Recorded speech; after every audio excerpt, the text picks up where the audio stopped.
Welcome to amazing story book. পৃথিবী মানুষে ভরে গিয়েছিল, কিন্তু ঈশ্বর তাঁর তৈরি মানুষদের পাপকর্ম দেখে খুব দুঃখ পেয়েছিলেন।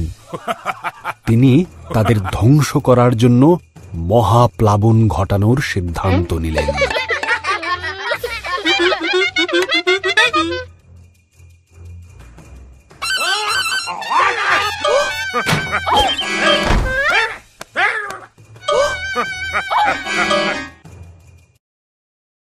সেই সময়ে নোহ নামে এক লোক ছিলেন, যিনি বাকি লোকেদের মতো ছিলেন না। নোহ ঈশ্বরকে ভালোবাসতেন এবং তাঁর বাধ্য ছিলেন। ঈশ্বর নোহ ও তার পরিবারকে মহাপ্লাবন থেকে বাঁচিয়ে রাখার কথা ভাবলেন।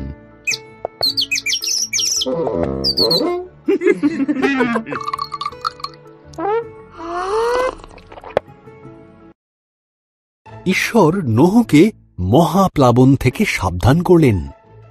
তিনি নোহকে একটি বিশাল বড় জাহাজ তৈরি করতে বললেন, যার নিচু ছাদ থাকবে, 3টি তলা, 1টি জানালা ও 1টি দরজা থাকবে।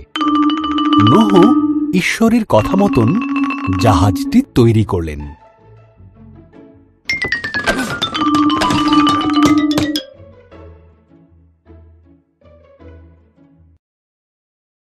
ঈশ্বর নোহকে বললেন, প্রত্যেক ধরনের পশুর থেকে জোড়ায় জোড়ায় পশু সংগ্রহ করতে, 1টি করে পুরুষ, 1টি করে স্ত্রী।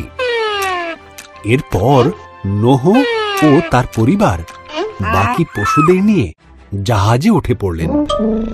ঈশ্বর জাহাজের দরজা বন্ধ করে দিলেন।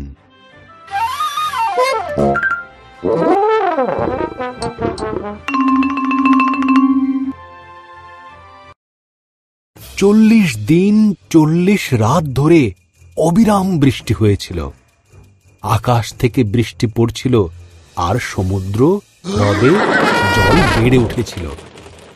এর ফলে পৃথিবীর উচ্চতম পর্বতগুলিও মহাপ্লাবনে ডুবে গিয়েছিল।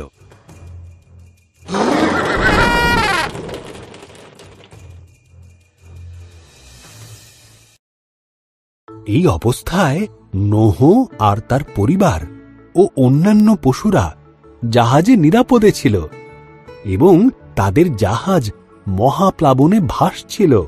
ঈশ্বর এক মুহূর্তের জন্য নোহর কথা ভোলেননি।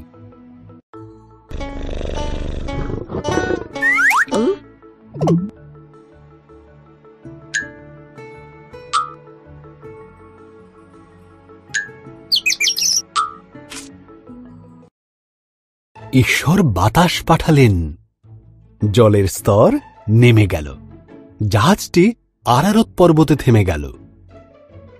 নোহ একটি ঘুঘু পাখিকে বাইরে ছেড়ে দিলেন।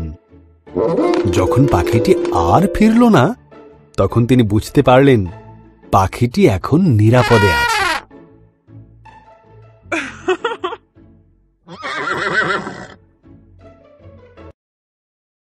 ভূমি শুকিয়ে যাবার পর ঈশ্বর তাদেরকে জাহাজ থেকে বেরিয়ে আসতে বললেন। তিনি আকাশে প্রতিজ্ঞাস্বরূপ একটি মেঘধনু বানালেন, এই কারণে যে তিনি আর কখনো পৃথিবীতে মহাপ্লাবন আনবেন না।